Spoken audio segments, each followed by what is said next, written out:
మాల మహానాడు జాతీయ అధ్యక్షుడు ఆర్ఎస్ రత్నాకర్ సంచలన వ్యాఖ్యలు చేశారు. కాకినాడ జిల్లా ప్రతిపాడులో జరిగిన విలేకరుల సమావేశంలో మాట్లాడుతూ దేశవ్యాప్తంగా ఎస్సీ వర్గీకరణ పేరుతో దళితుల ఐక్యతపై పెద్ద కుట్ర జరుగుతోందని ఆయన తీవ్ర ఆరోపణలు చేశారు. అతని ప్రకారం ఈ వర్గీకరణ దళితులను విభజించి పాలించాలనే మోదీ ఆలోచనలో భాగమే. పంజాబ్, హర్యానాలో కాంగ్రెస్ ఈ వ్యవస్థను ప్రారంభించగా ఇప్పుడు బీజేపీ దాన్ని దేశవ్యాప్తంగా విస్తరిస్తోందన్నారు. 1108 ఎస్సీ కులాల్లో 100 మందికి వచ్చే లబ్ధిని ఎలా పంచుతారని ప్రశ్నించారు. తెలుగు రాష్ట్రాల్లో చంద్రబాబు మాలలపై పగ తీర్చుకుంటే జగన్మోహన్ రెడ్డి ముద్దులతో మాయ చేస్తున్నాడన్నారు. అన్ని పార్టీలు మాల సామాజిక వర్గాన్ని టార్గెట్ చేస్తున్నాయని, కానీ మాల ప్రజాప్రతినిధులు మాత్రం మౌనంగా ఉండటం బాధాకరమన్నారు. చివరగా ఎస్సీ వర్గీకరణ కేంద్ర, రాష్ట్ర ప్రభుత్వాలు ఉపసంహరించుకునే వరకు మాల వర్గం శాంతియుత పోరాటానికి సిద్ధంగా ఉండాలని పిలుపునిచ్చారు. దేశవ్యాప్తంగా ఎస్సీ వర్గీకరణ పేరుతో దళితులకి ఐక్యతపై కుట్ర జరుగుతోంది మిత్రులారా.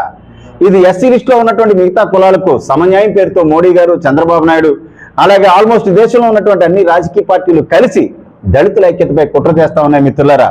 ఎస్సీ వర్గీకరణ ముసుగులో దేశంలో ఉన్నటువంటి ఎస్సీ లిస్టులో డెవలప్ అయినటువంటి ప్రతి ఎస్సీ కులాన్ని తొక్కేసేటటువంటి కార్యక్రమం జరుగుతూ ఉంది.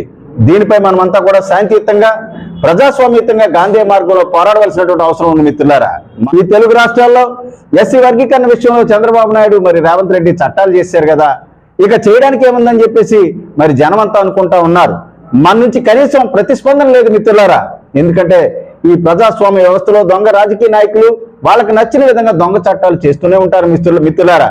మనం మాట్లాడకపోతే వాళ్ళు చేసినటువంటి దొంగ చట్టాలే నిజమైన చట్టాలుగా మారిపోతాయన్న విషయాన్ని మీరు అందరూ గమనించాలి. ఎందుకంటే వారు చట్టాలు చేశారు కదా, మనం ఏమీ చేయలేమని అనుకుంటా ఉన్నారు. తప్పు మిత్రులారా. అది అందుకని అంబేద్కర్ సాబ్ ఏం చెప్పాడంటే, relentless fight, go for incessant fight. నిరంతరం పోరాడండి అని చెప్పాడు. దళితుల జీవన విధానమే నిరంతర పోరాటం కావాలి మిత్రులారా. అంతే. అలాగే మాల సామాజిక వర్గం నుంచి రిజర్వేషన్ల బెనిఫిట్ పొందినటువంటి ఉద్యోగస్తులారా, మనకెందుకులే, నా కుటుంబం బాగుంది కదా అని మీరు అనుకుంటా ఉన్నారు. అంబేద్కర్ సాబ్ చెప్పారు, pay back to the society అన్నారు. Pay back to the society వద్దునని ఆయన, మీ కుటుంబాలను అట్లీస్ట్ బాగా చూసుకోండి. మీరేమీ మాకు మెటీరియల్ సపోర్ట్ ఇవ్వక్కర్లేదు.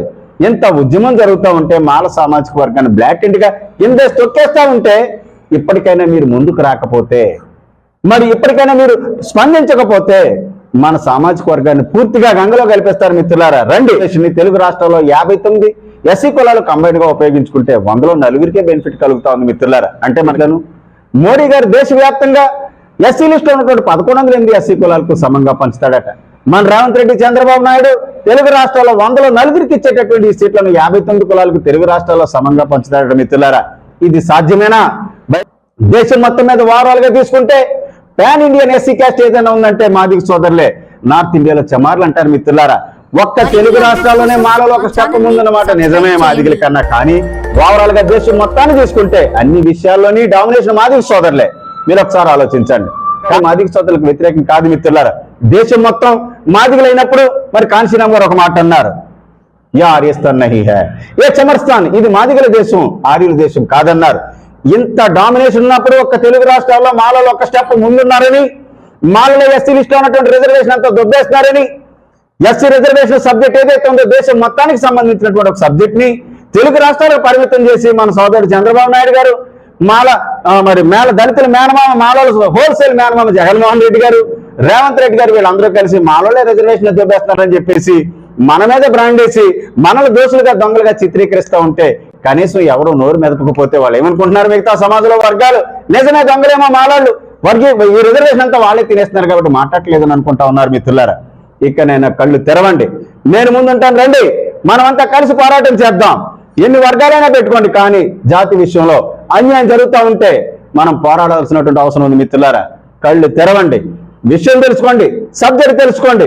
సుప్రీంకోర్టు తీర్పుని మనం గౌరవిద్దాం, పార్లమెంట్ ని ఇన్ఫ్లుయెన్స్ చేద్దాం. అవసరమైతే మోడీని ప్రజాస్వామ్యయుతంగా పోరాటం చేసి దించేద్దాం మిత్రులారా. రేవంత్ రెడ్డి కానీ, చంద్రబాబు నాయుడు కానీ, జగన్మోహన్ రెడ్డి కానీ ఎస్సీ వర్గీకరణ విషయంలో, అలాగే ఎస్సీ రిజర్వేషన్ సంబంధించినటువంటి చరిత్ర కానీ ఏమీ తెలియదన్న విషయాన్ని ఈ సందర్భంగా మీకు తెలియజేస్తా ఉన్నా.